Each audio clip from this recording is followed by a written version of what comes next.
Mr.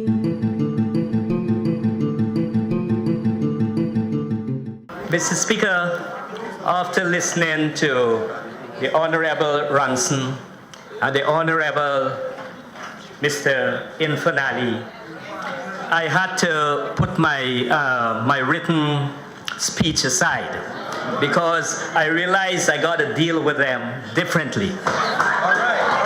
Mr. Speaker, we are laying the foundation to stimulate growth, restoring confidence. The good life beckons. It will be a success. This budget, Mr. Speaker, this budget, we shall create development in this country this year.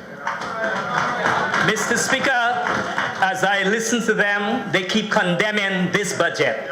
So far, the honorables, the two honorables condemn this budget. It seems like nothing in this budget is good. Everything in this budget is bad. My brothers and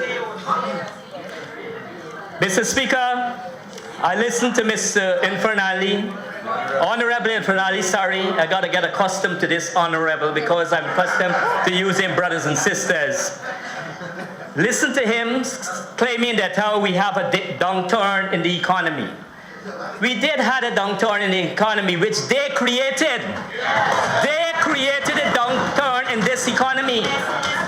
Mr. Speaker, we are in government 7 months. This is our second budget in 7 months.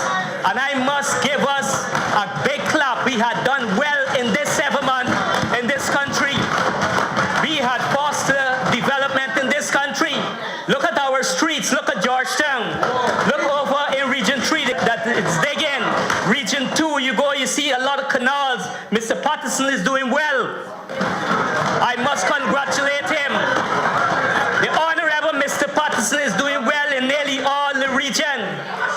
He's helping in all the region. Mr. Speaker, so to condemn this budget without going around and seeing the reality. I am traveling all around this country. Every weekend I'm going and I'm seeing the reality. I am seeing development all over Guyana. The only person can see development, they have to be blind. Mr. Speaker, they have to be blind. Mr. Speaker, I want to deal with it in terms of the downturn of the economy. We have a financial sector that we are dealing with, the banking sector. The people owe the banks billions of dollars, $20 billion, and they cannot pay the bank. I'm made to understand from the Honorable Ali, they can't pay the bank.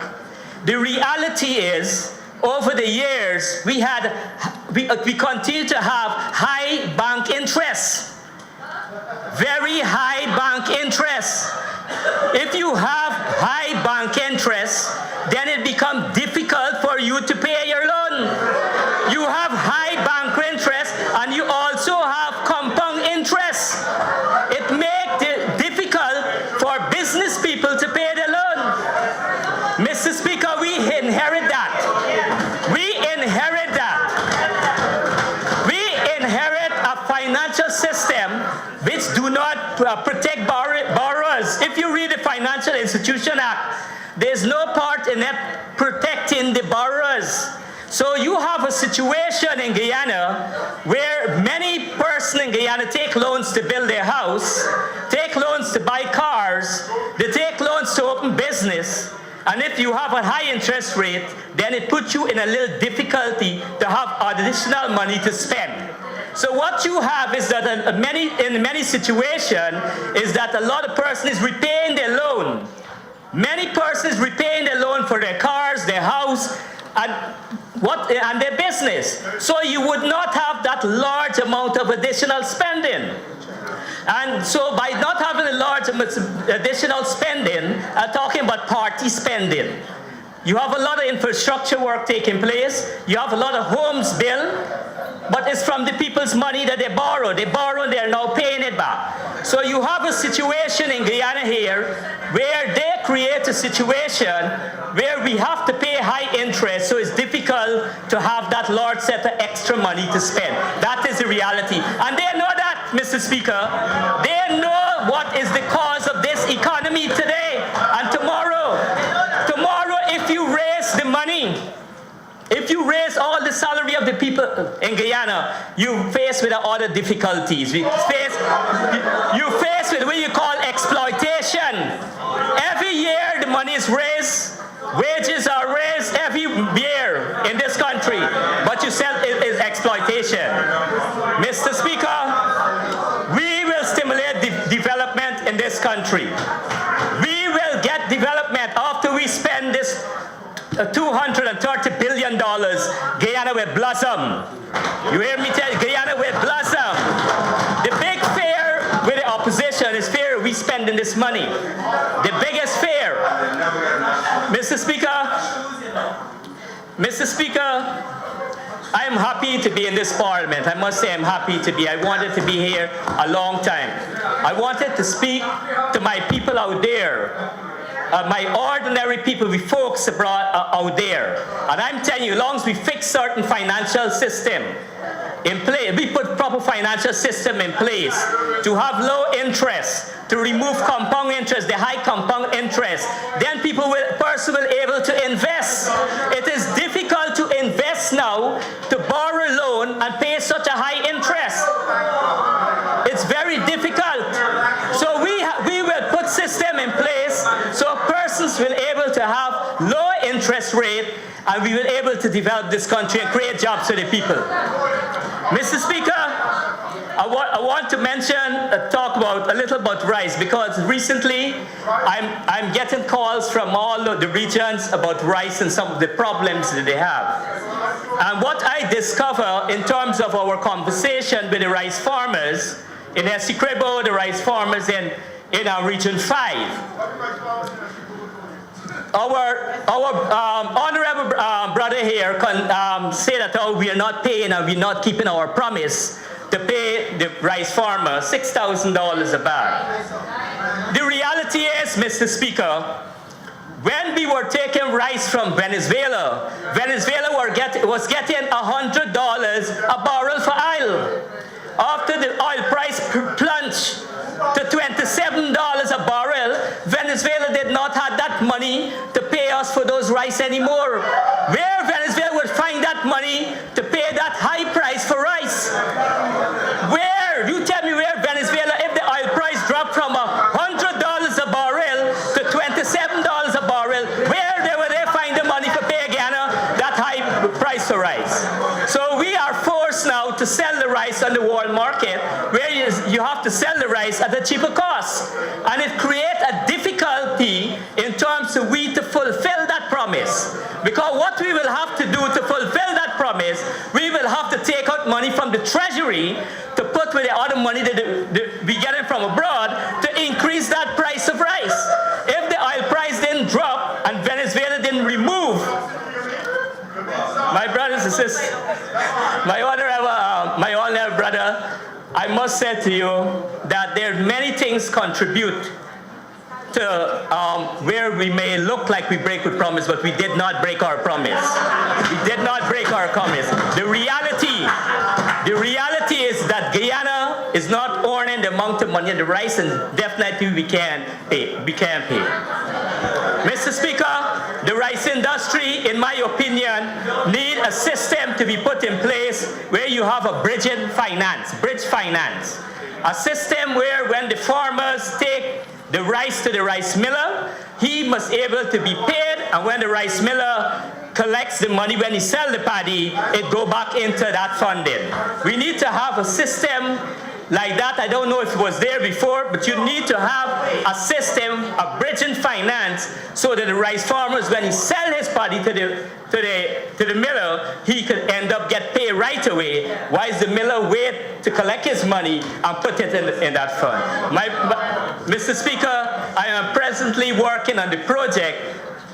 We have a project officer who are working on the project to see the possibility if we could create a fund in terms of bridging that gap. Mr. Speaker, I listen to my brothers there. We will try, Mr. Speaker, and I'm sure we'll be successful. Because I made to understand that sometime before now, they had think about the bridging finance, and we will try and work with that. Mr. Speaker, to speak about, I would like to talk, I don't know the time that I have leave. I would like to deal with in terms of the, how much time? I don't know. Yeah, Mr. Speaker, so the rice industry, long as we have that system put in place, we'll be able to have rice in terms of payment for the paddy in the early stage. Traveling to Region 2, traveling to Region 5. Mr. Speaker, they condemning this government. Who is the government for Region 2? The government for Region 2 is the PPP. There's the government for Region 2. They are the local government authority for Region 2, Region 3, Region 5. While we are central government, they are the elected local government authority for this region. And being the elected local government authority for the region, they have the duty to come up with development plan for their region. They had failed this year in terms of coming up with such development programs for those regions. Economic development plans to create jobs for the people in the region. You have a region producing rice and rice alone, no value-added products. For 23 years you in government and no value-added products in Region 2, something is wrong. For 23 years, you have in Barbies producing a lot of rice. You're not producing chick feed, you're not producing cereals or anything. Why? Because you just didn't educate the people to produce the things to create jobs for the people. Over the years, you never educate the people of Region 2 or 3. You have a sugar factory there. You condemn that we're closing it down. You never educate the people around there to him to produce a sweetie, a chocolate, a candy. And now you come to condemn this budget? I can't understand basically what you're doing. You have to be conscienceless to do that. I remember you have 3 minutes remaining. Thank you, Mr. Speaker. Mr. Speaker, the past government condemning this government. We have 8 months in government. And let me tell you something. I might use it longer. Mr. Speaker, you bet by time this year end, when they see the beauty of this city, when we finish with the city and all local government authority area, we're gonna work, we're gonna walk and work. This place is gonna be a beauty. Guyana will be a far better place to live. Nobody wouldn't want to run out of Guyana, they want to come back to Guyana. At the present moment, we have many Guyanese saying that they will come back to help us in Guyana. So we didn't, APN, you did not destroy this country. We come and meet it that way, and we will correct it. So, Mr. Speaker, I love my country, and I will stay my country. And I cannot be a hypocrite. When I see wrong, I will say it is wrong. When I see right, I will say it is right. And I think that the other side should look at this budget, and they themselves should support this budget. Because you should not, as the opposition, want to see a country destroyed. You condemn the budget, where you actually saying that don't worry with this budget. But this budget got to pass because people got to work, people got to live, and people have to have development. You have to have development. So why condemn it? You support it. And wish that if you try, if by the time we fix the thing properly, if you get in government, you get a better country to run. If you get in, you hear the word say if, you get a better country to run. So your duty is to ensure that Guyana managed properly. Your duty is not to try to destroy this country or to try to destroy a budget which will create jobs for people. We're going to have persons trained across this country. We will have skill training and create jobs. I'm just from a place called Moroccobai, a beautiful small village. Good Moroccobai. I was just there. I didn't already guess. I was just from Moroccobai. And something I saw, I couldn't believe it. The PPP government gave Moroccobai a big generator. It will cost $500,000 to run a month at 6 hours per day. The village cannot afford it. The kids cannot, the generator just leave there. A white elephant, they cannot afford it. They'll try paying $6,000 each every month to pay. I told them when I come down here, and if I got to reach the president and talk to the president, we're going to fix that problem. A big generator in the place. So you find that out. I'll remember your time is up. Thank you.